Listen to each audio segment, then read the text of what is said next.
Hello everyone. Recently, a lot of my friends approached to me saying they are either want to change their job or about to change their job and ask me how to improve their interview skill or negotiate their salaries. And they told me they've done a lot of research online and there are a lot of videos about how to improve your interview skills or how to negotiate the salaries. But none of them are the hiring managers or they've been standing from the hiring manager's point of view. Don't you think if you understand the hiring manager's point of view, you'll be much easier to be successful? So I think make a recording could probably help more people online here if you're in the same situation. Since I'm an executive in a tech company and I have no interest in becoming an internet celebrity, I don't want to show my face on camera. All I want to do is to help more people. So thank you for understanding. First, let me introduce myself. My name is Alex. I got my MBA degree from UC Berkeley and engineering degree from UCLA. I have over 10 years experience working in the Fortune 500 companies such as Facebook, Google in the management team. And I work with software engineering, hardware engineering, finance, product management, sales, business development, HR team every day. So I have to interview so many people every year for different departments. Meanwhile, I've been also a career coach for over 10 years to help people about their career planning, salary negotiation, mock interview, and resume building. I'm also the board advisor for many startup companies. We're about to begin. If you like my video, please click the subscription button below. Thank you again for watching. Let's start from the salary negotiation because that's the hottest topic people want me to talk about first. If you feel negotiating a salary is not something you like to do, you're at the right place because you're not alone. Many of us feel the same way. Even I do. From very early on, we are all taught that it's undesirable, dirty, or based on discuss matters of money. No one wants to cross as greedy, money-hungry person. Nobody wants. But at the same time, people need to be compensated that way to what they deserve. And in many cases, the only way to get what you deserve is through negotiation. Therefore, salary negotiation tactics are essential in any industry, whether you are trying to secure your next job or just get ahead of in your current career. Negotiation skills are invaluable. Even in MBA schools, there are several classes teaching you how to negotiate, including negotiating salaries. You need to understand all the tricks so that you could negotiate to the best number you could. You may hear that a recruiter may tell you that, oh, $5,000 is not really that much after tax per month. It's about like 200 something every month. So you shouldn't ask for that $5,000. He or she is absolutely correct from that point of view. But if you may still have a 30-year career, you'll be surprised how much difference it'll make in 10 years or in your whole career in 30 years. Because once your salary go up $5,000, no company will ever tell you says, come to work for me and I'll get $5,000 deduction. Nobody. It's always go up.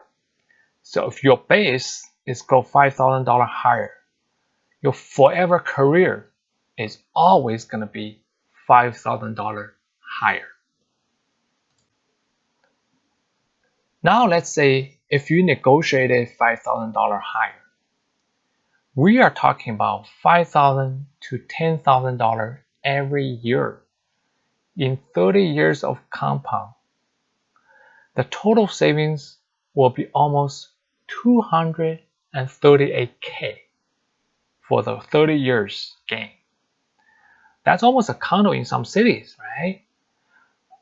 So that $5,000 could turn into $238K, right? That's why you want to negotiate.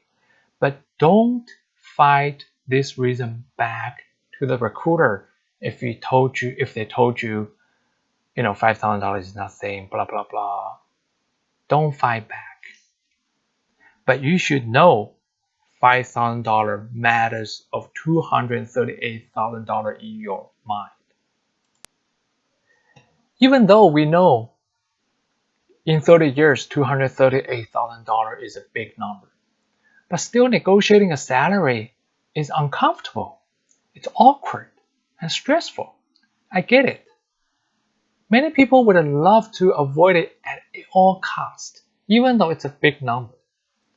However, they would be seriously missing out.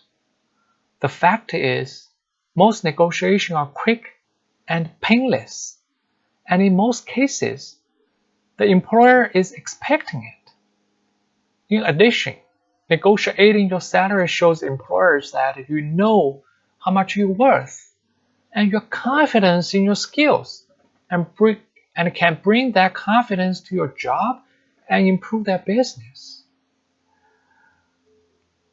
What if I tell you there's a way to keep both sides happy? Both the company, the hiring manager, the recruiter, and you, both sides are happy. But you still can negotiate as much as you could. So every year I help hundreds of people to negotiate, and all of them are finally in a happy situation, at least happier than what they did compared to what they did not negotiate. On both sides. Now let's get into the tactical for the salary negotiation. I know, going back to the employers who like to start interviews off by asking about your desired salary. It's essential to avoid this situation.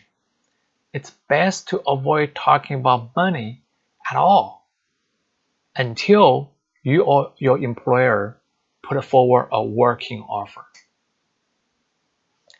California recently passed a law. No recruiters can ask employees or interviewees how much money you are making today. You'll be surprised a lot of recruiters don't know. But that's a law, so they can't ask you how much you are making today. But instead, they could work around and ask you, what's your expectation? So you don't have to tell them how much money you're making today, but you could tell them how much money you expect to get if you want, or you don't have to tell them anything. Here's an exception. If you know your salary is way higher than their range, then tell them a range. And don't tell them it's an exact number. The reason is, if their salary is way below your desired salary, then you don't have to waste your time to go to interview. That's the only exception you want to tell them a range. So when they ask you that question, don't answer it. Do some research and say, I'll get back to you. If you find the research, the average salary is way lower than yours, tell them a range. Otherwise, wait until you got an offer. Second, a great way to avoid, here's another reason you don't want to tell them first. In general, after interview, everyone will give you a grade, a number, how well you did for that. Sometimes, I have many cases support that is you aced your interview and they want you so badly, and they want to change your job title and change your salary range for you. Okay. Another case is if they give you offer, they give you normally they give you average salary. So you will know what their range is. So wait until you got an offer. Don't negotiate your salary. Wait until you got an offer. But everyone's situation is different, right? So this is general rules. Be smart and know how to apply the rules to your personal situation.